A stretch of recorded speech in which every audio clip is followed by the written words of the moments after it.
1, 2. Bah voilà, c'est de nouveau mon tour. Ah, attendez, j'ai un petit problème. Voilà. Donc voilà, aujourd'hui ce sera un peu. J'ai pas eu le temps de me préparer comme je voulais, c'était un peu le rush ce matin, mais c'est pas grave. J'avais préparé des slides, ils s'affichent pas, c'est pas grave. On sera pas en ligne, c'est pas grave. Et le titre de ma prêche, c'est En ligne mais déconnecté. Et donc là, on est même pas en ligne et on est déconnecté. Mais c'est pas grave. Donc en fait, aujourd'hui, j'avais un sujet. Voilà, le titre c'est vraiment En ligne mais déconnecté. Je le ferai en deux parties, parce que j'ai beaucoup de choses à dire.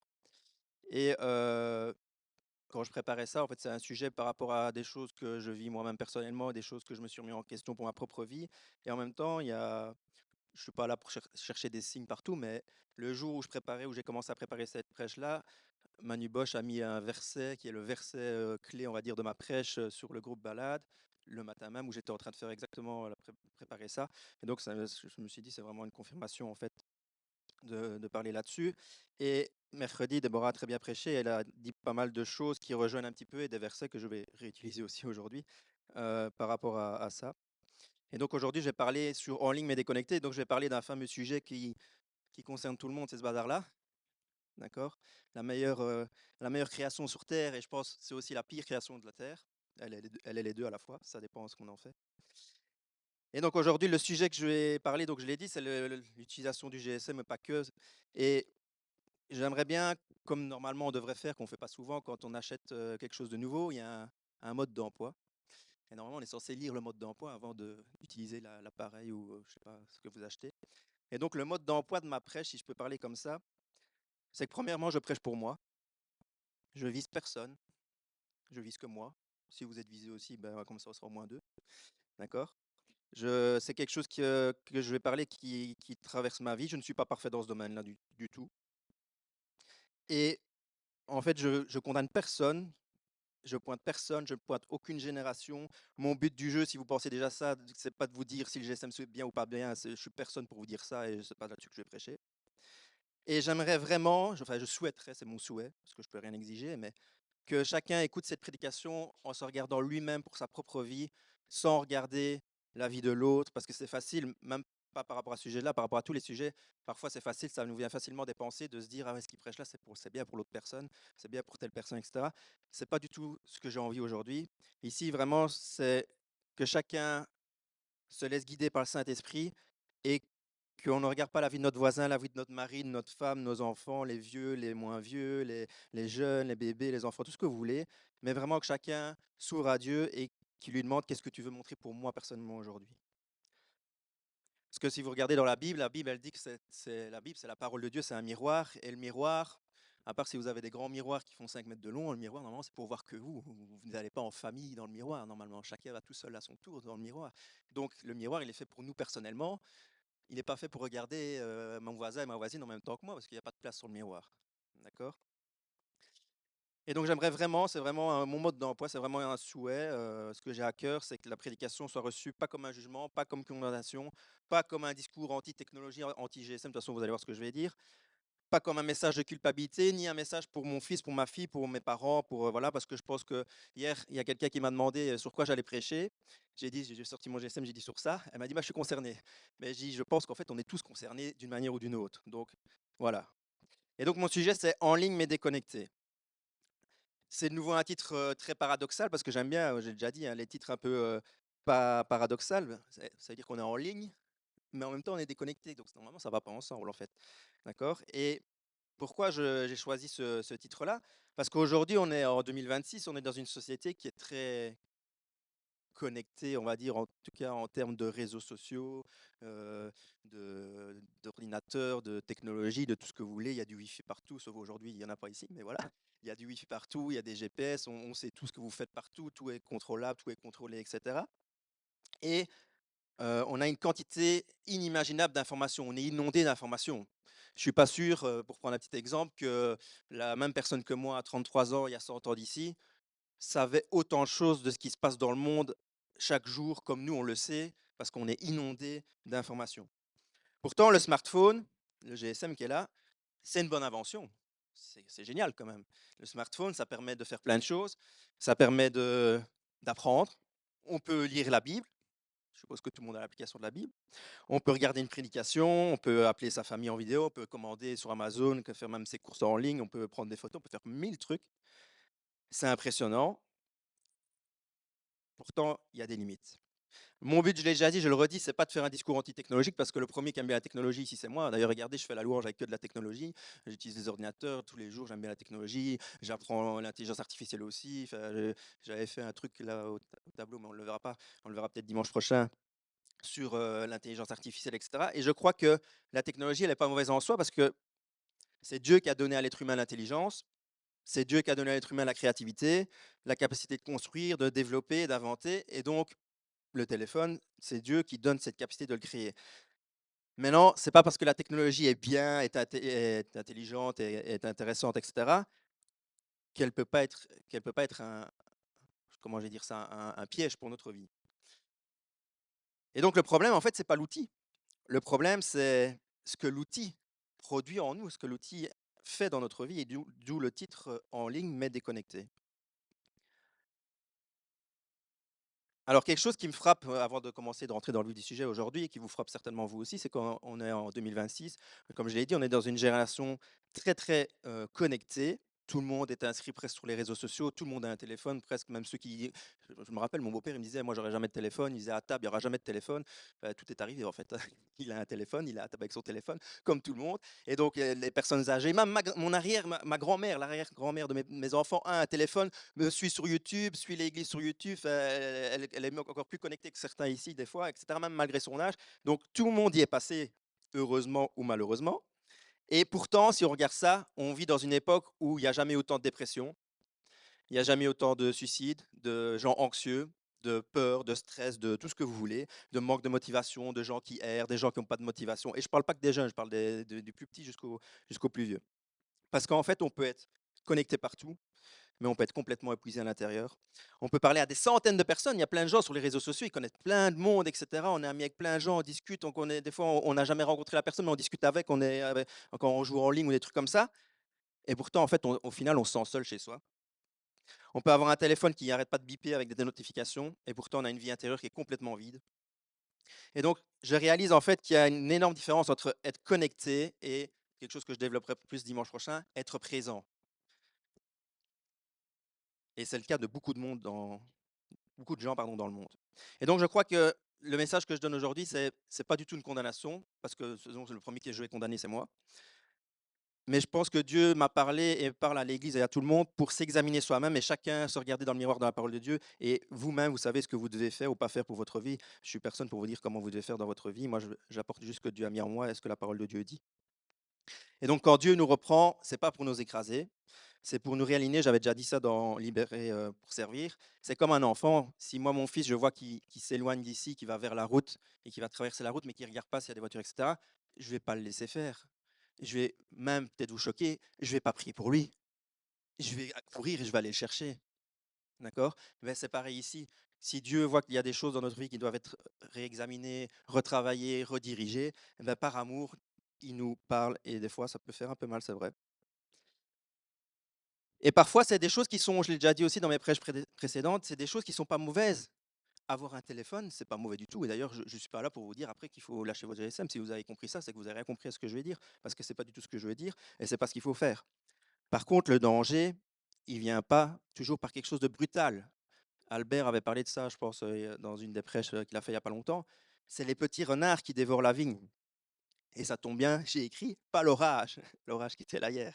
Si vous regardez dans la Bible, il est marqué que c'est les petits renards qui dévorent la vigne, pas l'orage. Enfin, l'orage peut dévorer aussi, mais il dit les petits renards. Et pour vous donner un petit exemple, dans mon potager, j'ai mis des brocolis. Et c'est des grosses plantes, des grosses feuilles. Et j'avais vu qu'il y avait des petits trous, mais des trous à l'intérieur. Donc tout le monde me dit c'est des limaces, etc. Mais je dis non, parce que c'est des trous à l'intérieur. Donc les limaces, dans toute logique, elles doivent manger de l'extérieur. Donc c'est quelque chose qui trouve de l'intérieur, en fait. Et puis je laisse aller, ça s'agrandit, ça s'agrandit.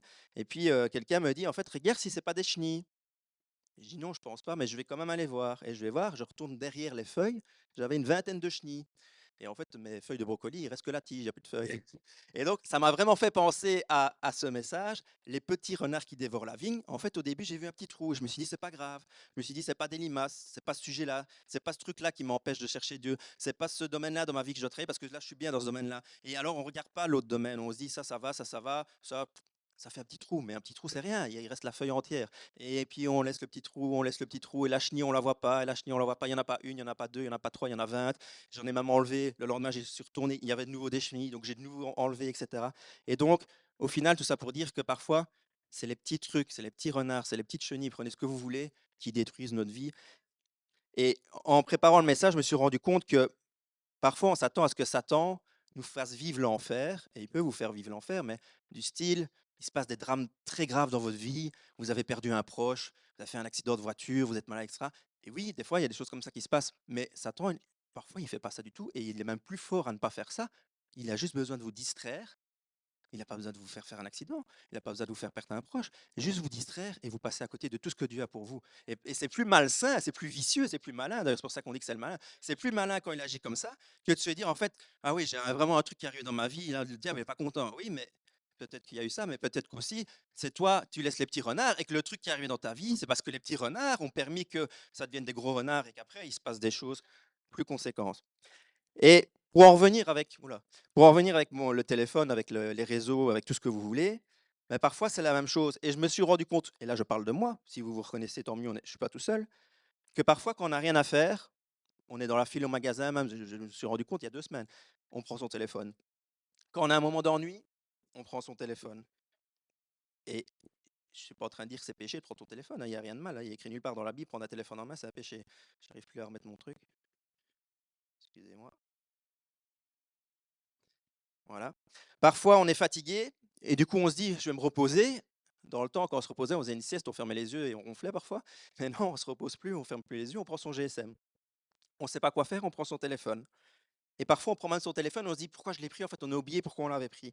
Tu prends ton téléphone pour regarder l'heure, 20 minutes après, et ça m'est déjà arrivé, je pense que ça arrivé à tout le monde si on est honnête, on est en train de regarder une vidéo qui n'a rien à voir, on est en train de scroller, et cetera. Tu veux vérifier un message, 20 minutes après, tu es en train de faire tes comptes et puis d'aller sur l'appli, et puis là, tu as une notification, et puis là, avec ça. Et en soi, rien de mal, c'est pas un péché, on va pas en enfer parce qu'on a ouvert son téléphone. D'accord? Mais du coup, il y a quelque chose qui m'est venu à l'esprit. La question que je me pose et que je vous pose aussi, c'est: est-ce que c'est encore moi qui utilise mon téléphone ou est-ce que c'est lui qui m'utilise tout doucement et qui me dirige? Et c'est ça la question, je pense, qui nous travaille. La question, c'est pas de se dire c'est bien ou c'est pas bien. De nouveau, je suis personne pour vous le dire. Et si même je vous dis que c'est bien ou c'est pas bien, ça ne changera rien à votre vie. La question, c'est de se dire, est-ce que c'est moi qui dirige mon téléphone ou est-ce que c'est mon téléphone, et je dis téléphone, mais prenez ce que vous voulez, qui dirige ma vie? En fait, le sujet, ce que j'aime bien dans le sujet que j'ai aujourd'hui, c'est que je parle, parce que c'est ce que j'avais à cœur et je regardais dans ma vie, le téléphone, etc. Mais vous pouvez le transposer à ce que vous voulez. Ça peut être un autre domaine de votre vie qui vous prend votre attention, qui vous éloigne du but, qui vous accapare, etc. Et pourquoi est-ce que, pardon, pourquoi est-ce que je vais choisir pourquoi est-ce que je parle de ce sujet-là aussi? C'est parce que je suis père, j'ai des enfants, et franchement, tout ce que je vais dire maintenant, je ne pensais pas avant de me marier qu'un jour je vivrais ça comme ça et que je verrais les choses comme ça. Si vous voulez savoir, avant de me marier, déjà, je ne voulais pas me marier. Les enfants, c'est bien chez les autres, mais ce n'était pas bien chez moi. Je n'avais pas envie d'enfants. Et maintenant, j'ai tout un discours inverse, mais pas que. Je me rends compte que Dieu donne des enfants pour nous apprendre à aimer. Parce que franchement, quand vous avez des enfants, vous aimez d'une manière que vous n'avez jamais aimé avant. D'accord? Et la deuxième chose qui fait parfois très mal, mais qui est bien, c'est que vos enfants, c'est votre miroir. Et donc, quand votre fils, il vous dit des choses, qui vous reprend, etc., et que lui, c'est un enfant innocent, et qui vous reprend et qui vous dit des choses que vous-même, vous lui enseignez, là, ça fait mal. Et mais parfois, Dieu, c'est pareil avec nous. Et donc, les enfants sont un bon miroir. On apprend à les aimer, mais j'ai marqué en même temps, c'est notre feedback. Et donc, par rapport à ce message, j'ai réalisé qu'en fait, ben, les enfants, vous pouvez leur dire tout ce que vous voulez. Vous pouvez les asseoir pendant une demi-heure, leur faire la liste de tout ce qu'ils peuvent faire, pas faire, etc.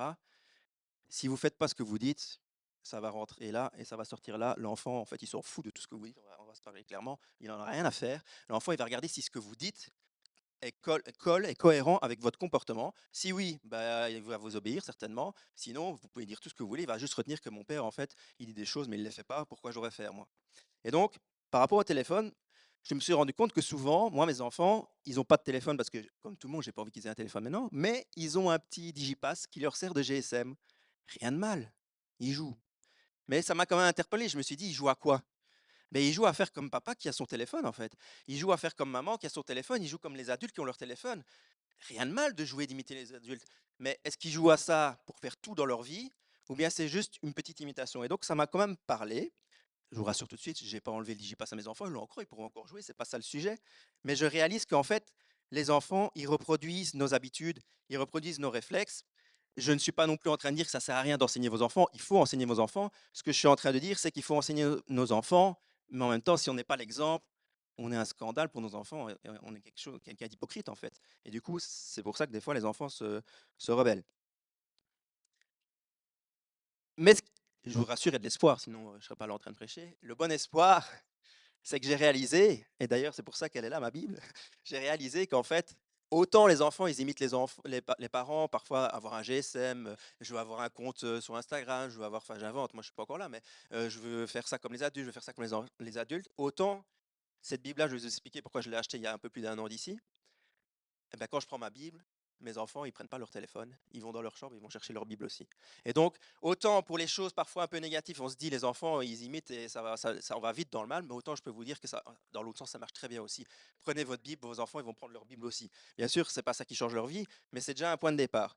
Et petite parenthèse pour vous dire pourquoi j'ai acheté ma Bible, je fais la promo des Bibles, comme ça les magasins vont en vendre. C'est qu'en fait, j'avais écouté un pasteur il y a à peu près un an d'ici qui disait que maintenant, de nos jours, comme vous, là, tout le monde ici, comme moi, je l'ai aussi, on a l'application de la Bible sur le GSM.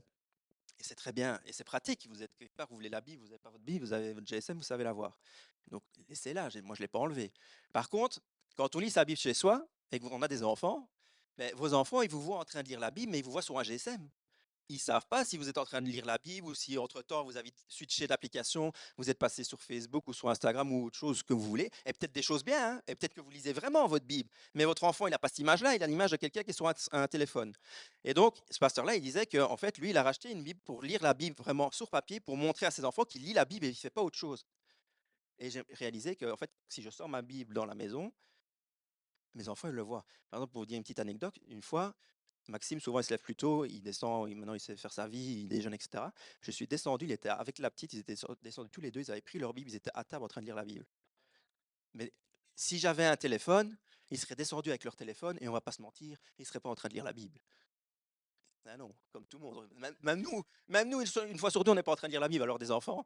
Voilà. Et donc, tout ça pour vous dire que la technologie, c'est bien, et je suis pour la technologie, j'aime bien, mais il faut faire attention à l'usage qu'on en fait.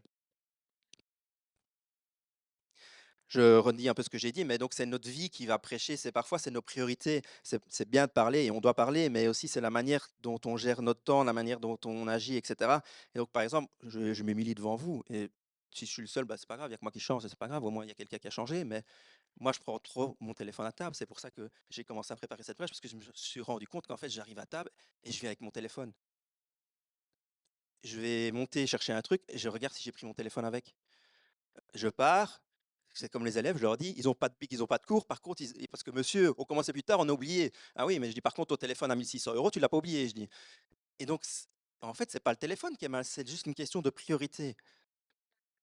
Et puis une autre chose qui m'a marqué, c'est qu'on vit dans une société, je vous ai dit, qui est un peu très spéciale, mais qui va connaître Jésus et qui va changer.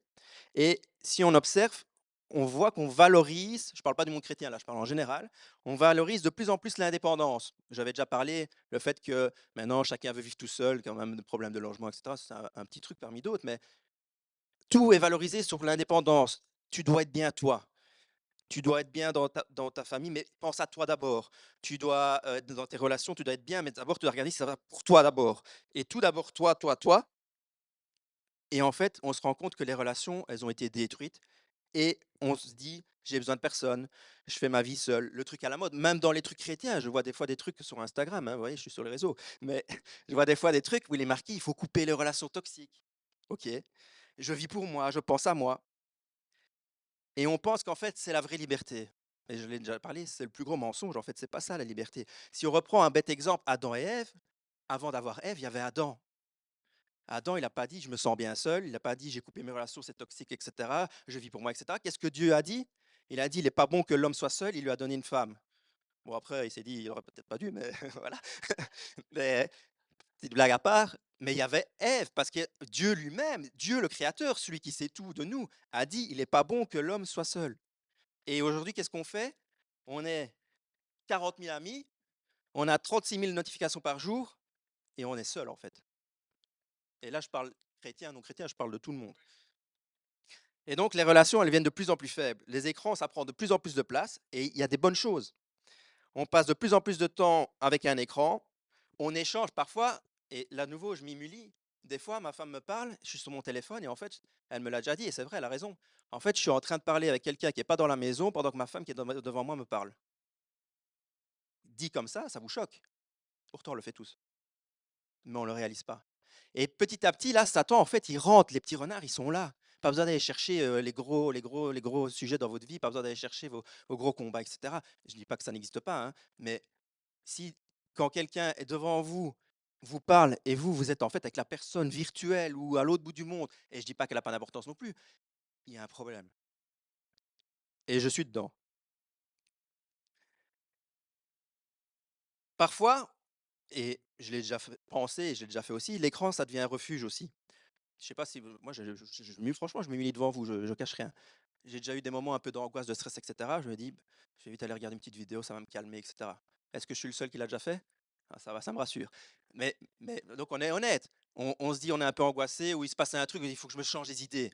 Je vais changer mes idées, et au lieu d'aller prendre cette Bible-là et de lire sa Bible, ben, qu'est-ce qu'on va faire? On va vite scroller des vidéos, d'accord? Et des fois, on peut même regarder des choses chrétiennes, et c'est très bien, et heureusement qu'il y a les réseaux sociaux, et c'est bien de poster sur les réseaux sociaux, mais vous savez, les gens qui ont étudié la Bible et qui postent sur les réseaux sociaux, et vous qui scrollez à longueur de journée, eux, ils ont médité la parole de Dieu. Vous ne méditez pas la parole de Dieu, hein. Vous écoutez quelqu'un qui a vécu quelque chose pour lui-même. Mais ça, c'est pas connaître Jésus. On apprend des choses et il y a des choses qui nous parlent. Mais la personne qui a fait la vidéo, elle a peut-être médité la parole de Dieu parce qu'elle a du contenu, etc. Vous n'avez pas de contenu. Vous regardez juste la personne et vous passez à la suivante, vous passez à la suivante. Et au final, ça fait rien dans votre vie. Et donc, je crois que c'est pour ça que Dieu accorde tellement d'importance, et c'est quelque chose qui va revenir dans la société en général, et je le crois vraiment, et c'est déjà en train de le faire tout doucement. La famille, l'Église, un sujet que Déborah a parlé, je pense indirectement, mais je suis sûr qu'elle dira la même chose que moi, la communion fraternelle aussi. Et donc, je ne suis pas du tout en train de faire un message contre les smartphones, je ne vendrai pas le mien, j'en ai besoin, mais la vraie question, c'est qu'est-ce qui me dirige réellement, qu'est-ce qui dirige mon attention au quotidien, qu'est-ce qui nourrit mes pensées? On va pas se mentir non plus, je dis les choses comme elles sont. Qu'est-ce que je fais avant de dormir, la dernière chose que je fais? Qu'est-ce que je fais la première chose quand je me lève le matin? Qu'est-ce qui influence mon cœur sans me demander? Qu'est-ce qui prend trop de place dans ma vie? J'avais prêché sur libérer pour servir, ben, c'est une chose que si ça prend trop de place dans notre vie, si on est trop addict entre guillemets, ben oui, peut-être qu'on a besoin d'être libéré de ça. Et puis au final, on se demande où est Dieu, pourquoi j'ai pas la présence de Dieu, etc. Ben parce que malheureusement, le Saint-Esprit, il est partout sauf dans un téléphone. Et donc nous, quand on est que sur le téléphone, ben, il n'y a pas le Saint-Esprit là-bas. Et mais c'est rigolo, c'est et cetera, mais malheureusement, c'est la vérité. Et je parle en premier à moi-même parce que je suis le premier qui doit faire attention à ça. Et donc, on peut être physiquement quelque part, mais intérieurement, on peut être ailleurs. C'est pareil quand vous venez à l'église ici, vous pouvez être là physiquement. On est en train de prêcher, le pasteur, la personne, moi, Déborah, peu importe qui, est en train de prêcher et vous êtes dans vos pensées. C'est comme quand vous êtes sur votre téléphone, vous êtes ailleurs en fait. Et donc ça, c'était mon introduction. Personne n'est meilleur que personne. Comme je l'ai dit, je ne suis pas là pour qu'on pense que regardez l'autre, il fait comment, on fait comment, je dois faire quoi, etc. Chacun sait pour lui-même, chacun regarde par rapport à la parole de Dieu. On va rentrer dans la parole de Dieu et il n'y a pas de condamnation parce que Jésus-Christ est venu et il est mort sur la croix pour tous nos péchés, pour toutes les addictions, pour tout. Il est mort sur la croix pour ça aussi, si vous avez besoin de mourir à ça. Et donc mon premier point, il ne s'affiche pas mais c'est pas grave, c'est que tout m'est permis, mais est-ce que je suis encore libre? Et donc le verset, c'est dans 1 Corinthiens 6, 12. C'est le verset justement que Manu Bosch avait mis sur le groupe, là, sur WhatsApp. C'est que tout m'est permis, mais tout n'est pas avantageux. Tout m'est permis, mais moi, je ne me laisserai pas asservir par quoi que ce soit. C'est Paul qui écrit ça. Et en fait, Paul, il écrit dans 1 Corinthiens, donc dans l'église de Corinthe. Si vous connaissez un peu les Corinthiens, et Corinthe, à l'époque, c'était une ville très riche, c'était un port, je pense, enfin, je ne sais plus si c'est un port, mais en tout cas, c'est une ville commerçante, etc. C'est une ville, comme on dirait aujourd'hui, cosmopolite, ça veut dire qu'il y a beaucoup d'étrangers, de gens qui de voyagent, etc. Et donc, là, je fais un petit historique. C'est une ville, en fait, où il y avait beaucoup d'excès, on était ouvert à tout, parce qu'on était ouvert à les choses qui venaient de l'extérieur dans la ville. Il y avait beaucoup de plaisir, etc. On faisait un peu tout ce qu'on voulait. Et du coup, Paul, il écrit ça parce que dans cette ville-là, la liberté, c'était en fait qu'il n'y avait pas de limite. Et puis Paul, il écrit aux chrétiens, il dit que tout est permis, et c'est vrai, c'est écrit noir sur blanc, c'est dans la Bible, tout est permis, mais tout n'est pas forcément avantageux. Et donc, je suis libre, ça ne veut pas dire je fais ce que je veux. En tout cas, si vous voulez être libre vis-à-vis de Dieu. Tout n'est pas avantageux. Je ne me laisserai pas asservir par quoi que ce soit. Et le mot asservir, il est marqué asservir, il n'est pas marqué autoriser ou interdire. Souvent, on est tous des religieux, on va pas se mentir. On aimerait bien que la Bible nous dise ça tu peux faire, ça tu peux pas faire. Alors ce sujet-là dans ta vie, tu peux faire, tu peux pas faire. Ce sujet-là, tu peux faire ça. Là, tu dois faire ça. Dans cette situation-là, tu dois faire ça. Si tu rencontres ce problème-là, tu devras faire ça, puis ça, puis ça. Mais Dieu n'est pas un Dieu comme ça et la Bible n'est pas faite pour être ça. Il y a la Bible, la révélation de la parole de Dieu, et vous-même, vous devez savoir pour votre vie. Et ici, il dit, tout m'est permis, mais il ne dit pas, il est autorisé, il est interdit, mais il dit, faites attention à ce qui vous a servi. Autrement dit, faites attention à ce qui prend du pouvoir sur vous. Et c'est exactement le sujet aujourd'hui. Quand je vous dis, est-ce que le téléphone est mauvais, oui ou non? La réponse, c'est pas oui ou non. La réponse, c'est est-ce que le téléphone vous a servi, oui ou non? Et là, il y a la question à poser. Est-ce que le téléphone me domine? Oui ou non? Est-ce que quand je suis sur mon téléphone ou sur internet ou sur un ordinateur, etc., est-ce que je suis libre de me dire maintenant je dois couper, je dois faire autre chose, etc. Ou en fait je suis pris par le truc, et on va en parler après, je suis pris par le truc et en fait une heure après je suis toujours dessus. Parce qu'être dominé par des choses, c'est parfois on est dominé par des choses qui ne sont pas mauvaises au départ. Parfois vous étiez vraiment en train d'aller voir un verset sur votre téléphone et puis une heure après vous n'êtes plus du tout dans le verset. Les réseaux sociaux ne sont pas mauvais en soi, internet n'est pas mauvais en soi, un téléphone n'est pas mauvais, d'accord? Mais quand quelque chose commence à contrôler nos réflexes, le mot-clé que j'aimerais bien que vous reteniez, c'est contrôle notre attention. Et ça, c'est un mot qui est important aujourd'hui. Notre humeur, parfois aussi, parce qu'on peut changer d'humeur en fonction de ce qu'on regarde. Nos rapports aux autres, parfois, peut-être que ce n'est pas votre cas, moi, ce n'est pas mon cas, mais ça existe dans le monde. Des gens qui n'arrivent pas à dormir à cause de ça. Notre sommeil est impacté par rapport à ça. Je ne vais pas vous mentir, je trouve que moi en tout cas, mais même tout le monde en général, notre capacité à prier, elle a changé. Avant, je me rappelle, on priait des heures, on était persévérant, c'était pas dur de prier des heures. Maintenant, on sait prier que 5 minutes. Après 5 minutes, on est fatigué. Et je vais expliquer après pourquoi, entre autres à cause de ça. Et je le dis pour moi-même. Je me suis rendu compte aussi, à la maison, quand j'ai des jours où j'utilise pas mon téléphone, des fois, même le week-end, des fois, j'oublie où j'ai mis mon téléphone et je suis parti dans le jardin, j'ai fait des trucs, la routine de la vie en fait. Mais je me rends compte qu'en fait, j'ai fait 1000 trucs dans ma journée et je suis pas fatigué. Par contre, des fois, il y a des journées où je dis aujourd'hui, ça m'est déjà arrivé, je vais rien faire, je vais un peu flâner, comme on dit, etc. Sur mon téléphone, j'ai été un peu sur les réseaux, j'étais un peu là. À la fin de la journée, vous êtes KO. Il y a un problème. J'ai rien fait, je suis KO. J'ai fait tout ce que j'avais à faire chez moi sans téléphone, je suis en bonne forme. Aujourd'hui, comme je l'ai dit, on se réveille, on a le téléphone, on s'endort parfois le téléphone, on vérifie notre téléphone, on est perdu sur notre téléphone. Si on oublie notre téléphone, c'est voilà, on ne sait plus rien faire. On a du mal à rester concentré. Parfois, on se réveille même la nuit. Moi, je me réveille rarement la nuit, mais il y a des gens qui se réveillent la nuit, ils ont besoin de leur téléphone. D'accord? Et la question, de nouveau, c'est pas est-ce que j'ai le droit? Il n'y a pas est-ce que j'ai le droit ou pas. C'est pas la question, c'est est-ce que je suis libre? Est-ce que quand je vais la nuit sur mon téléphone, est-ce que c'est juste 2 minutes parce que je dois vraiment voir un truc, peut-être à ce moment-là, vous devez aller voir, oui, et on peut aller sur le téléphone la nuit. Ou est-ce que c'est juste parce que je me sens mal, j'ai besoin d'aller voir ce qui se passe ailleurs. Et comme j'ai dit, est-ce que j'ai un moment d'un peu d'anxiété ou quoi? J'ai besoin de me calmer, de me changer d'idée. Du coup, je vais voir mon téléphone, etc. Et Dieu, bah, du coup, Dieu, il est blessé, entre guillemets, par ça, parce que Dieu, il n'est pas contre les outils, mais Dieu, Déborah l'a dit tantôt, est un Dieu jaloux. Et quand il voit que toute notre attention, elle part facilement dans ces choses-là, facilement on est attentif pour ces choses-là, mais pas pour les choses de Dieu, bah, Dieu est un Dieu jaloux. Et donc, Dieu ici, ce qu'il veut regarder, c'est notre cœur. Notre cœur, il est où? Petite statistique que j'ai été voir, en moyenne, il y a des études qui montrent que le téléphone, c'est une moyenne, donc si vous n'êtes pas dedans, tant mieux pour vous. Moi, je ne crois pas que je suis dedans, mais je suis quand même trop à mon avis. Mais on passe 4 à 7 heures par jour sur le téléphone. Si on fait le calcul, peut-être 4 à 7 heures, ça ne vous choque pas encore, mais si on fait le calcul, d'accord, sur une vie complète de 80 ans, ça fait 8 ans de votre vie. Là, ça vous choque peut-être. Ça veut dire sur 80 ans de vie, vous avez passé 8 ans à faire ça. 4 heures par jour, on dit c'est rien, il y a 24 heures, il reste 20 heures. Ben oui, mais voilà. De nouveau, c'est une moyenne.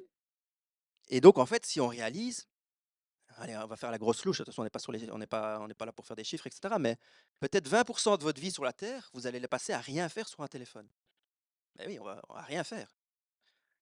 Et ce qui me frappe, c'est qu'en parallèle, il y a beaucoup de gens qui disent, et je l'ai déjà dit aussi, je suis débordé, j'en peux plus, j'ai pas le temps de prier, j'ai pas le temps de lire, j'ai pas le temps de faire ça, j'ai pas le temps de faire ça, j'ai pas le temps de m'investir pour l'église, il y a déjà assez, etc. Je dois faire ça, ça, ça. Et c'est vrai, on a des choses à faire, j'ai beaucoup de choses à faire, je fais beaucoup de choses, mais est-ce que j'ai pas le temps? Est-ce que d'abord j'ai regardé que mes 4 heures ou je sais pas, mettez vos heures que vous passez sur votre téléphone, je les ai réduites au maximum pour l'essentiel et comme ça peut-être que j'aurais déjà gagné 2 heures sur ma journée et que je pourrais faire quelque chose d'autre? Ou est-ce que vraiment j'ai pas le temps? Et donc la question c'est pas est-ce que le téléphone c'est bien ou c'est pas bien? De toute façon, j'y répondrai pas à cette question-là. La question c'est pas est-ce que je dois arrêter avec mon téléphone ou pas? J'y répondrai pas non plus, c'est à vous de voir, c'est votre vie. La question c'est où est mon attention? Qu'est-ce qui dirige ma vie? Où est-ce que mon attention part? Est-ce que tout m'est permis et est-ce que je fais attention à ce que malgré que tout soit permis, je ne suis pas dépendant de quelque chose, que je reste quand même le maître de moi-même? C'est ça la question. Et Jésus, il n'est pas venu pour nous rendre religieux. Si vous regardez dans Galates 5, le premier verset, il dit que Christ nous a placés dans la liberté en nous affranchissant, donc en nous libérant. Tenez-vous donc ferme et ne soyez pas de nouveau retenus sous un joug de servitude. Alors si vous lisez en fait Galates 5 ici, et Déborah en a parlé mais un peu plus loin dans les fruits de l'esprit, Paul, il parle aux croyants, évidemment, il parle à l'église de Galate, d'accord. Et comme tous, quand Jésus est mort sur la croix, etc., ils ont découvert la grâce de Dieu, le salut, etc. Et après, Paul s'est rendu compte qu'ils retournaient, donc ils sont affranchis, ils sont libérés. Jésus-Christ est mort sur la croix, le sacrifice de Jésus, on est libéré, on a la vie éternelle, etc. Et il se rend compte que les chrétiens retournent dans un nouveau joug, dans un nouvel esclavage. J'ai été libéré d'un truc et puis je me remets dans un autre truc. Et si vous allez lire dans Galate, en fait, c'est parce que euh, ils rentraient dans les lois et les règles et puis, heu, ils disaient que Dieu les a sauvés, mais ils doivent faire attention à telle règle, telle règle, telle règle. Et ce qu'il me parle aujourd'hui, c'est qu'en fait je suis un peu perdu. Ce qui me parle aujourd'hui, c'est que le problème, c'est pas que je n'arrive plus à décrocher, c'est que mon attention, elle est constamment ailleurs et que donc Dieu nous a libérés, comme il dit ici dans Galates, mais c'est pas parce qu'on est libéré que c'est un acquis. On est libéré, oui, vous êtes sauvés, Dieu vous a sauvés, etc. Mais c'est pas parce que vous êtes sauvés que les petits renards ils viendront plus. C'est pas parce que vous êtes libéré que sur votre front il est écrit pour le diable, ne le touche pas, il est sauvé, tu peux rien faire. Oui, le diable peut rien faire, mais le diable peut vous prendre votre attention.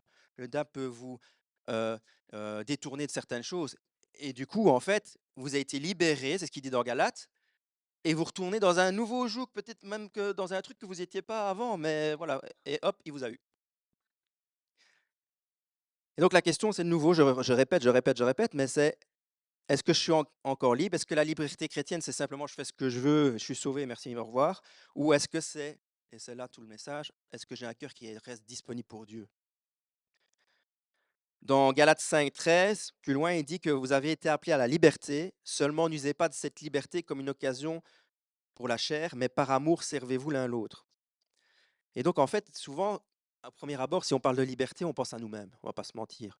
Je suis libre pour moi-même, je me sentirai mieux, je serai guéri, je serai plus malade, je me vivrai mieux dans mes émotions, je serai plus heureux, etc. Mais en fait, on n'est pas libéré pour ça. Et vous serez mieux dans vos émotions, vous serez plus malade, etc. Ça va arriver. Mais vous êtes libéré pour les autres, vous êtes libéré pour être disponible pour Dieu, premièrement, et disponible pour les autres. Et petite parenthèse d'un truc je réfléchissais cette semaine sur l'amour de Dieu.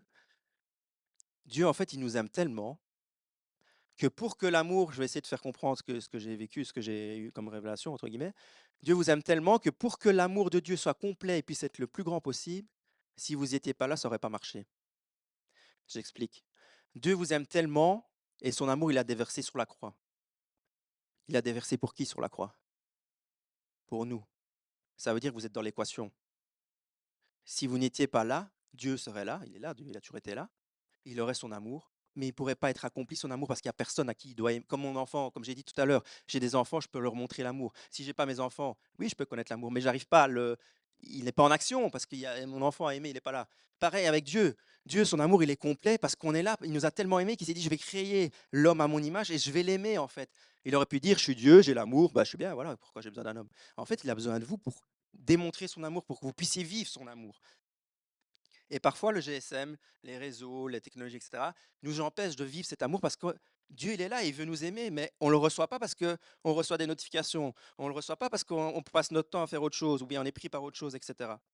Et cette parole, elle est dure, mais je pense que parfois, la parole de Dieu, elle ne vient pas flatter nos émotions, que j'ai écrit, mais elle vient directement toucher notre cœur. Et parfois, ce qui nous met mal à l'aise ou ce qui nous dérange, ben, c'est parce qu'en fait, avec nos émotions, on essaie de se cacher et de se dire c'est pas pour nous, ça va aller. On essaie de détourner, de se dire ça va passer là, hop, ça me concerne pas. Mais en réalité, ça concerne tout le monde.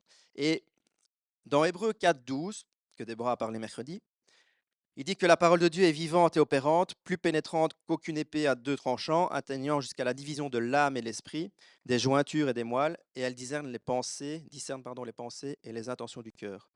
Et donc la parole de Dieu, elle va agir, elle va pénétrer dans votre vie, et elle est là pour voir si, pas voir si vous avez un téléphone, pas voir si vous êtes inscrit sur Instagram ou pas. Faites ce que vous voulez, on s'en fout. Je vais vous choquer, mais Dieu s'en fout. Par contre, il va voir si votre cœur, il est là-dedans, ou si votre cœur, il est avec Dieu. Et c'est ça quand on dit que la parole de Dieu est vivante ou opérante. Mon point suivant, c'est qui dirige qui. Et donc, j'en ai déjà un peu parlé. Aujourd'hui, on a plein de systèmes qui captent notre attention. Le téléphone, il est fait pour ça. Enfin, pas l'objet en tant que tel, mais les réseaux sociaux, Internet, c'est fait pour ça.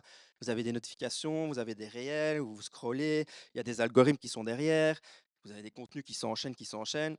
Et en fait, tout est fait. Là, je ne suis pas dans le spirituel, hein, mais tout dans le naturel.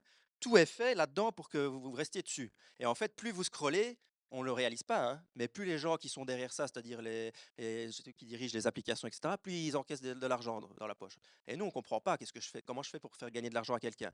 Ben, tu passes du temps, tu crées du contenu, et en fait, le gars qui a créé ça, il est en train de s'empocher dedans. Et en soi, qu'ils deviennent riches, on s'en fout, on ne sait même pas qui c'est, on ne le connaît pas, c'est pas grave. Mais nous, notre vie, quand on scrolle comme ça à l'infini, quand on tombe dans le système, où est notre cœur? Notre attention pour le monde, des fois, le monde l'a compris en fait. Les gens qui dirigent le monde et mal, qui sont malsains, on va pas se mentir, ils ont compris qu'ils ont besoin de votre attention. Le diable, il a compris qu'il a besoin de votre attention. Et donc, on doit faire attention à notre attention. Attention à notre attention. L'espoir, parce que de nouveau, il y a encore de l'espoir, c'est que malgré qu'on a une intention qui peut être prise, on peut avoir une faille, etc., et je vais en parler dans mon prochain point, c'est qu'on a aussi une volonté. Et Dieu nous a donné la volonté. Et si on demande au Saint-Esprit de nous aider avec sa grâce, il va nous aider justement à ce que notre attention soit dirigée selon les voies de Dieu, etc. Et qu'on puisse agir avec équilibre, avec sagesse, etc. Et si vous regardez, j'ai pris plein de versets, je vais aller un peu vite, mais j'ai pris plein de versets qui parlent de ça, du cœur en fait, et pas du GSM. D'ailleurs, je disais hier aussi, des fois on se dit, petite parenthèse, que ça c'est un objet du 21e siècle. La Bible, elle a été écrite bien avant le 21e siècle, du coup, parallèle dans notre tête. Il n'y a rien dans la Bible qui concerne le téléphone. C'est pas la même époque. Complètement faux.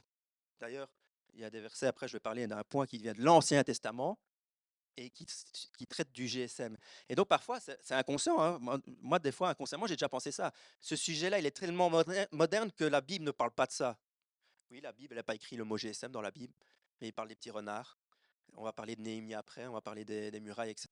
Il parle de tout ça. Et en fait, Dieu parle et Dieu sait toute chose et Dieu savait ce qui allait se passer dans le futur. Et donc, le plus important, c'est de garder notre cœur. Et dans Proverbe 4, 23, il dit, garde ton cœur plus que tout ce que l'on garde, car c'est de là que sont issues les issues de la vie. Et donc, en fait, ce qui rentre régulièrement dans notre vie, dans notre cœur, ça finit par influencer notre vie. Quand vous regardez les réseaux sociaux, vous pouvez me dire oui ou non, je m'en fous, je sais que c'est vrai. Vous passez 10 heures sur les réseaux sociaux par jour à écouter des personnes, etc. Votre vie, vos actes vont être influencés parce que ces personnes que vous avez écoutées vous disent, c'est normal. Vous passez 10 heures par jour à lire la parole de Dieu, ben, votre vie va être influencée par la parole de Dieu. Enfin, il ne faut pas être un grand spirituel, c'est juste naturel, c'est logique. D'accord? Dans Romains 12, 2, il dit, ne vous conformez pas à ce siècle, mais soyez transformés par le renouvellement de votre intelligence. Et donc ici, Paul, il dit que le monde essaye constamment en fait de changer notre manière de vie, notre manière de voir les choses, etc. Qu'on consomme beaucoup de contenu chaque jour et que ça peut influencer notre vie et justement qu'on ne doit pas se faire influencer. Quand il dit ne vous conformez pas à ce siècle, il n'est pas en train de dire vivez comme des Amish. Il n'est pas en train de dire rentrer au monastère, plus de GSM, plus d'Internet, juste manger des salades et boire de la bière. Voilà, et c'est tout. Ah non, il dit juste vous vivez dans un siècle, vous vivez dans un monde avec un contexte. Le contexte, il est là, mais ne vous laissez pas prendre par ce contexte. Et donc, vous vivez avec un GSM, je ne répondrai pas à la question est-ce que je dois en avoir ou pas en avoir un, mais est-ce que ton GSM te domine ou tu domines ton GSM? C'est juste ça la question, il n'y a pas d'autre question à poser. Dans Matthieu 6, il dit que la lampe du corps, Matthieu 6, 22, c'est l'œil. Si ton œil est simple, ton cœur tout entier sera plein de lumière. Si ton œil est méchant, tout ton corps sera ténébreux. Et donc ici, il parle de l'œil, mais en fait, parce que l'œil, c'est la porte d'entrée. Vous regardez votre GSM, vous regardez les réseaux, etc. Et puis, c'est ce qui vous rentre dans votre cœur. Et quand il dit que tout votre corps sera plein de lumière ou ténébreux, C'est parce qu'en fait, de nouveau, vous avez regardé des choses qui vous ont influencé et qui font que votre corps, votre vie maintenant vit dans la lumière, ou que vous êtes influencé par le mal, entre guillemets, et que vous vivez et que vous êtes ténébreux. C'est juste ça qu'il dit. Et aujourd'hui, nos yeux, ils sont exposés à plein de choses. Des images, des vidéos. Vous allez sur les réseaux sociaux, vous avez des opinions, des débats dans les deux sens. Et parfois, il y a des bons débats, il y a des débats même chrétiens, et des bons avis. Et moi, j'écoute des fois des trucs, hein, je dis pas qu'on ne peut pas le faire. Des comparaisons. Combien, là je parle plus des jeunes, mais peut-être pas que des jeunes, combien de gens s'identifient à des corps de célébrités? Je veux être comme lui, je veux être habillé comme lui, je veux ressembler physiquement à cette femme, à cet homme, je veux avoir la vie qu'il a, je veux être comme cet influenceur-là, etc. Je veux avoir cette vie-là, et donc on scrolle et on aime bien, on imagine, ce serait bien si j'étais dans cette vie-là, que j'avais cette maison comme ça, que j'avais ce travail-là, que je gagnais autant d'argent, etc. Et je l'ai déjà fait, on l'a tous fait, je pense, d'accord? Et en fait, on devient malheureux, et Dieu, il agit pas comme ça. Je vais donner un exemple très simple, de nouveau, peut-être ça sera plus parlant. Si je bois un verre d'eau, ça fait du bien. D'ailleurs, je vais boire. Si je bois la bouteille, là, il n'y a rien de mal. J'ai péché? Non, j'ai le droit de boire, l'histoire. Je me sens mieux, j'ai bu. Par contre, il n'y a pas là, mais s'il y avait 10 litres d'eau, je les bois en un coup. Il va se passer quoi? Je serai inondé, je vais aller aux toilettes après. Mais surtout, je me sentirai mal. Pourtant, j'ai bu de l'eau. L'eau, c'est mal? C'est pas mal, l'eau. Mais j'ai bu 10 litres. Donc, de nouveau, c'est la même chose. C'est l'excès nuant tout. J'ai pas fait quelque chose de mal à la base. J'avais pas une mauvaise intention à la base. Mais comme je me suis pas j'ai pas fait attention à certaines choses, au plan de l'ennemi, à ce que l'ennemi veut me distraire, etc. Je me suis laissé inonder, inonder, inonder, et au final, après, je me sens mal. J'ai scrollé, j'ai scrollé, j'ai scrollé, j'ai scrollé, j'ai regardé du contenu, j'ai regardé du contenu, j'ai regardé Instagram, j'ai regardé la vie des autres, la vie des autres, la vie des autres. Eux, peut-être qu'ils ont une vie, parce qu'ils ont vraiment filmé leur vie, et moi, pendant ce temps, j'ai pas de vie, je suis en train de faire ça avec mon pouce. Et on se sent mal. Et après, on se dit, on vit dans un monde dur, ténébreux, les gens sont mal dans leur peau, etc. Dieu fait rien, mais Dieu, il n'a rien à voir là-dedans, en fait, c'est toi. Dieu, il t'a jamais demandé de scroller pendant des heures. C'est toi. Dieu, il a jamais, il a pas laissé les choses anxiogènes ou le malheur, la peur dans le monde se répandre. C'est toi qui l'attires toi-même. Parfois, comme je l'ai dit, on veut se détendre, on prend son téléphone, et puis après une demi-heure, quand on a fini notre téléphone, on est pire qu'avant. Il valait mieux pas prendre le téléphone, en fait. Et scientifiquement, petite explication, petit cours de science, ça fonctionne avec la dopamine, en fait. Peut-être qu'il y en a qui savent déjà. Et c'est vraiment les concepteurs de tout ça, ils ont utilisé ça. La dopamine, c'est dans le cerveau, c'est un neurotransmetteur. Donc, c'est une substance chimique, si vous voulez, qui, quand vous avez qui vous donne une petite récompense, quand vous avez fait un petit truc ou quoi, vous êtes content, hop, dopamine.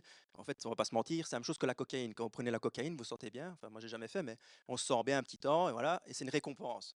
Après, on se sent mal. Les réseaux sociaux, Internet, les GSM, c'est exactement pareil que la cocaïne, hein, c'est juste que c'est pas visible. Et donc, la dopamine, c'est lié au plaisir. Et le plaisir, c'est Dieu qui l'a donné. C'est Dieu qui a créé le plaisir. Ça dépend ce qu'on en fait. Et quand vous recevez une notification, bam, on est content. Quelqu'un pense à nous, il se passe un truc, hop, dopamine. Quand, mais c'est vrai, mais c'est scientifique, pas besoin, on peut pas dire oui, non, c'est vrai. Un like, des fois on met des publications, j'ai déjà fait aussi, on regarde toutes les 10 minutes s'il y a un like de plus, etc. Hop, dopamine. Une nouvelle vidéo, hop, dopamine. On scrolle, ah, j'ai vu une vidéo, après, ah, c'était bien, je veux vite la suivante. Ah, c'était bien, oh, vite la suivante. Oh, je veux savoir ce qui va se passer après la suivante, la suivante. Et en fait, les réseaux sociaux, ils le disent eux-mêmes, ceux qui l'ont conçu, ils travaillent sur la dopamine, en fait, hein, d'accord? Et tout est fait là-dessus, le scroll infini, les notifications, le contenu, et donc on stimule, on stimule, on stimule notre cerveau, notre cerveau, notre cerveau. Et en fait, c'est comme si vous êtes shooté à la cocaïne, c'est exactement la même chose. Et le cerveau, il aime la nouveauté. Du coup, on veut hop, une nouvelle vidéo. Il aime la stimulation. Hop, on stimule un like, il se passe ça, ça, ça, et ça bouge, ça bouge. Ça bouge, en fait, nous, on a juste notre téléphone, mais là-dedans, ça bouge. Et puis après, on se rend compte, je l'ai dit tout à l'heure, on ne sait plus prier 5 minutes. Ben, c'est normal, parce que prier 5 minutes, dans les 5 minutes, il va pas avoir toutes les 30 secondes un like pour dire à mon cerveau, dopamine, je me sens bien. Mais c'est vrai, c'est vrai. Après, on ne sait plus rester concentré longtemps. Et là, je parle de la vie de tous les jours, comme par exemple des fois à l'église. On ne sait pas se concentrer longtemps parce qu'on a difficile on doit bouger. Tout le monde est hyperactif aujourd'hui. Alors ça existe sûrement, mais tout le monde est hyperactif. Et peut-être que si on scrollait moins le GSM, on serait moins hyperactif en fait, parce qu'on serait s'asseoir pendant une demi-heure sans bouger ou, enfin voilà. Lire des pages, ça devient fatigant. Je lis, bon, j'en ai marre en fait. Bah, par contre, quand tu regardes des vidéos, t'en as jamais marre. Prier, comme j'ai dit, ça devient difficile. Et c'est à tous les gestions de la société, ça devient difficile parce qu'au début, on disait les jeunes, les jeunes, les jeunes. Mais maintenant, de ce que je vois, sans être méchant, les plus vieux, ils sont parfois pires que les jeunes. Et mais c'est vrai. Et donc, en fait, il y a pas de jeunes, moins jeunes, et cetera. On est tous les mêmes. Dans la Bible, il est marqué le cœur de l'homme, il faut faire attention à ce que les issues de ton cœur, le cœur de l'homme est tortueux. Il n'est pas marqué le cœur des jeunes est tortueux. Il n'a pas marqué le cœur des vieux est tortueux. Il a marqué le cœur de l'homme de A à Z, du petit jusqu'au grand. On est tous les mêmes. Et donc, à différents échelons, dans différentes manières, dans votre famille, dans votre société, dans votre travail, etc., eh ben, on a du mal. Et des fois, après, on cherche des réponses spirituelles. Et oui, Satan vous attaque, oui, ok. Satan vous détourne, oui. Des fois, on cherche des réponses naturelles aussi. On se dit, si je fais ça, si je prends ce médicament-là, j'ai besoin de manger plus de poisson parce que j'arrive plus à me concentrer. Ouais, ben, peut-être si d'abord, avant de manger du poisson, arrête les réseaux sociaux et peut-être que tu n'auras peut-être pas besoin de manger beaucoup de poisson. Et c'est très bien tout ça. Et d'ailleurs, j'ai vu un truc sur Instagram pour vous dire que je suis sur les réseaux. J'ai vu sur Instagram une page que j'aime, si vous voulez, qui parle, après il faut que j'aille plus fouiller, mais qui parle de toutes des choses de l'Ancien Testament, que les prescriptions que Dieu donnait et qu'on se dit c'est des lois, scientifiquement parlant, et il donne les versets de pourquoi Dieu a parlé ça et de ce que ça fait aujourd'hui. Et en fait, ils expliquent pourquoi il y a telle ou telle maladie aujourd'hui. Si on applique ce que Dieu a dit dans Lévitique, dans les trucs, etc., ces maladies-là n'existent pas dans votre corps. Et donc, parfois, il y a des moyens naturels, parce qu'en fait, c'est Dieu qui est derrière tout ça, c'est Dieu qui est derrière la création. Mais est-ce que, de nouveau, on peut tomber dans l'extrême. Du coup, est-ce que je passe ma journée à étudier tout ce qui doit faire de bien dans ma vie pour être mieux dans ma peau? Parce que, alors, de nouveau, on est dans un nouvel asservissement. J'ai lâché mon GSM pour devenir un parano de tout ce qui se passe dans la santé, etc. De nouveau, c'est la même question. Qu'est-ce qui attire votre cœur? Où est votre attention? Et donc, là, comme je l'ai dit, je le redis, je parle du téléphone, mais on peut transposer ce sujet à tout ce que vous voulez. Si je lâche mon GSM, mais que je ne suis pas prêt à être disponible pour Dieu, mais que c'est pour faire un autre truc, gardez votre GSM alors, hein, ça ne sert à rien. C'est un peu dur ce que je dis, mais c'est la vérité. Dieu, s'il nous parle aujourd'hui, s'il me parle, moi en tout cas aujourd'hui, pour faire attention à ces choses-là, regarder que les petits renards ne dévorent pas la vigne, c'est pas pour rester à rien faire et faire autre chose. C'est parce que Dieu est un Dieu jaloux et qui veut qu'on revienne aux bases, comme Albert a dit, qu'on revienne à lui, à son amour. Et c'est ça que dans Galates, peut-être j'ai mal expliqué tantôt, dans Galates 5, il dit Dieu nous a libérés, mais faisons attention de ne pas retomber dans un autre truc.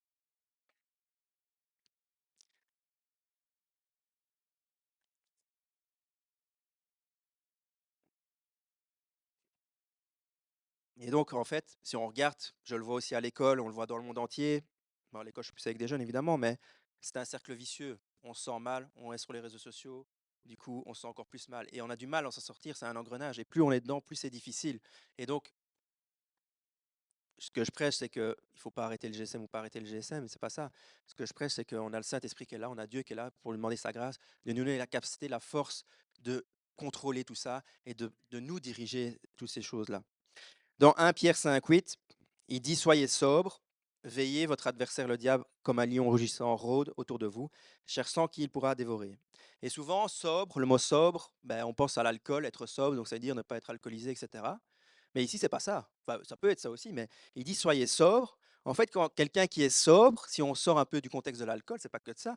Quelqu'un qui est sobre, c'est quelqu'un qui est lucide. C'est quelqu'un qui est conscient de ce qui se passe autour de lui, qui voit clair en fait. Et donc quand il dit soyez sobre, bah oui, si vous buvez trop d'alcool, alors oui, soyez sobre, mais pas que. Soyez sobre, ça veut dire faites attention de ce qui se passe autour de vous, faites attention de comment les choses dans votre vie vous manipulent, etc. Et donc c'est être conscient du combat spirituel en fait, conscient que le diable vous attaque, le diable va ouvrir des portes et si vous ne les fermez pas, ben, c'est par là qu'il va rentrer et c'est ça être sobre. Et donc on peut être très connecté, être au courant de tout, entre guillemets, très actif sur un GSM, etc. Mais au final, spirituellement, on est pauvre parce qu'on n'est pas lucide, on n'est pas sobre. Et donc le combat, il n'est pas seulement physique, il est surtout spirituel, émotionnel, tout ce que vous voulez, il est dans vos pensées. Et je ne dis pas tout ce que je dis maintenant pour vous dire, de nouveau, ce n'est pas le but du tout, ne soyez pas coupable. D'ailleurs, le premier coupable, c'est moi ici. On peut me lancer des pierres, lancez-moi des GSM après. D'accord. Mais Mais réalisez vraiment qu'il y a un combat derrière et que le diable, il veut prendre votre attention. Et donc, de nouveau, parfois, il va pas vous prendre par un grand péché. Il peut, hein, c'est pas ça. Mais parfois, les petites choses, c'est ça qui nous refroidit. Dernière chose que je vais parler, c'est en rapport avec Néhémie pour aujourd'hui, c'est de garder les portes. Et donc, ce que je vais faire, c'est que justement, j'ai dit tout à l'heure qu'on croit parfois que comme ça, c'est du 21e siècle et que la Bible, elle a été écrite avant, on croit que il n'y a pas d'explication de comment on doit gérer, comment on doit faire par rapport à tout ça, mais pourtant, c'est pas vrai. Je vais prendre une image, une métaphore, si vous voulez, quelque chose que j'ai entendu d'un autre pasteur, d'accord? Et j'ai bien aimé, qui dit qu'en fait, dans le livre de Néhémie, ceux qui connaissent Néhémie, en fait, Jérusalem a été détruit, d'accord? Les murailles de la ville sont en ruine, les portes ont été brûlées. Néhémie, il est avec le roi d'Assyrie ou de Syrie, je ne sais plus, d'accord? C'est un échanson du roi, je pense, etc. Et il apprend que Jérusalem est détruit. Et à l'époque, si vous connaissez un peu l'histoire, toutes les villes étaient fortifiées. Parce qu'il y avait souvent des guerres, des attaques, etc. Donc, une ville qui n'était pas fortifiée, c'était une ville qui était faible, qui était vulnérable. D'accord? On pouvait facilement l'attaquer. Et donc, les portes, elles permettaient de contrôler ce qui rentrait, qui sortait. Les murailles, ben voilà, on protégeait la ville, etc. Et s'il était exposé à des attaques, etc., on pouvait se défendre. Et ce qui me touche, c'est que Dieu met le fardeau dans le cœur de Néhémie pour Jérusalem, et donc il demande, serviteur du roi, s'il peut aller là-bas pour aller reconstruire la ville. Mais si vous lisez bien le début de Néhémie, dans les premiers chapitres, d'abord il prie. Il jeûne, même, je pense, je sais plus, je crois qu'il jeûne, il prie, d'accord? Et donc Néhémie, il voit que Jérusalem va mal, qu'il faut reconstruire la ville, etc. Il va y aller, mais d'abord il prie. Et puis après, il organise pour la reconstruction, etc. On va rentrer plus en détail. Si vous sentez que dans votre vie, vous avez besoin de fortifier les murailles de votre vie, de faire attention à ce qui rentre dans votre vie, de gérer l'attention, etc., la première chose à faire, c'est pas je dois faire ça, cette règle-là, cette règle-là, cette loi-là. Faites comme Néhémie, mettez-vous à genoux et il faut prier. Demandez à Dieu de nous aider. Se repentir. La deuxième chose, c'est qu'après, quand il a prié, Néhémie il est parti et donc il a réorganisé la ville, il a organisé des gardes parce qu'en même temps il se faisait attaquer, etc. Et dans Néhémie 4,13, il dit: Je plaçais donc dans les lieux bas, derrière la muraille, dans des endroits découverts, je plaçais le peuple par famille, avec leurs épées, leurs lances et leurs arcs. Et donc ils étaient en train de reconstruire la ville et en même temps ils devaient protéger parce qu'il y avait des attaques. Et donc, les ennemis voulaient empêcher la reconstruction. Satan, il va vouloir vous empêcher d'appliquer la parole que je suis en train de dire aujourd'hui. Satan va vouloir de nouveau vous empêcher de revenir pleinement à Dieu et d'être lucide et d'être sobre. Et donc, il va falloir faire attention. Il place Néhémie des familles à chaque endroit vulnérable, parce qu'il comprend que le mur il est fragile et qu'il faut veiller davantage. Et plus loin, il dit au verset 14, ne le craignez point, souvenez-vous du Seigneur, grand et terrible, et combattez pour vos frères, vos fils, pardon, vos filles, vos femmes et vos maisons. Et donc ici, Néhémie ne dit pas d'avoir peur. Il y a la guerre, il y a la ville qui est à moitié ravagée, etc. Peut-être aujourd'hui dans notre vie, c'est la guerre, on est ravagé de l'intérieur, etc. Il ne dit pas d'avoir peur, il dit souvenez-vous du Seigneur. Souvenez-vous de qui est avec vous, du Seigneur. Combattez pour vos familles. Et donc je crois qu'aujourd'hui, pour en revenir du coup à ce que je prêche aujourd'hui, les murailles et les portes de la ville, elles ont changé. Ce pas des briques aujourd'hui. Les murailles aujourd'hui, elles sont dans la poche. Les murailles, elles sont cassées parce que j'ai des trous dans ma poche, là où je mets mon GSM. Les murailles, elles sont dans mon salon, elles sont dans ma maison, elles sont partout où je suis avec mon téléphone.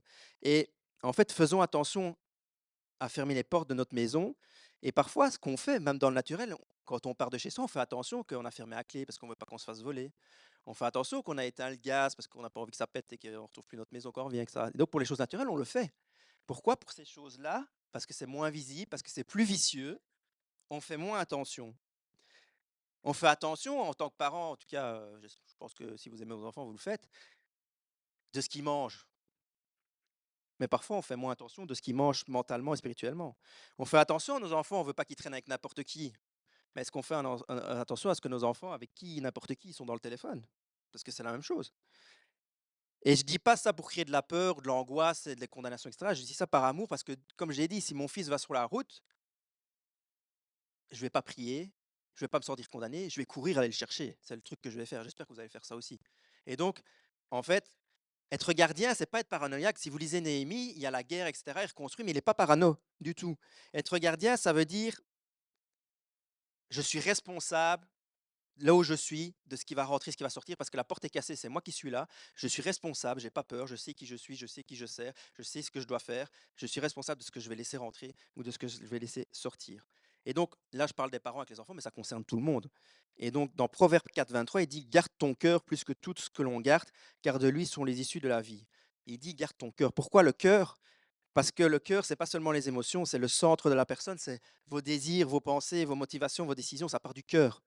Et aujourd'hui, garder son cœur, ça passe aussi, comme on l'a dit dans Matthieu, par garder ses yeux, par garder ses oreilles, parce que, on va faire un cours d'anatomie, Le cœur, il est là. Pour aller au cœur, il faut passer par les yeux, on descend, ou par les oreilles, on descend. Et donc, le cœur, c'est le point final, mais ça rentre partout. C'est les portes, le GSM, c'est les portes, les TV, tout ce que vous voulez.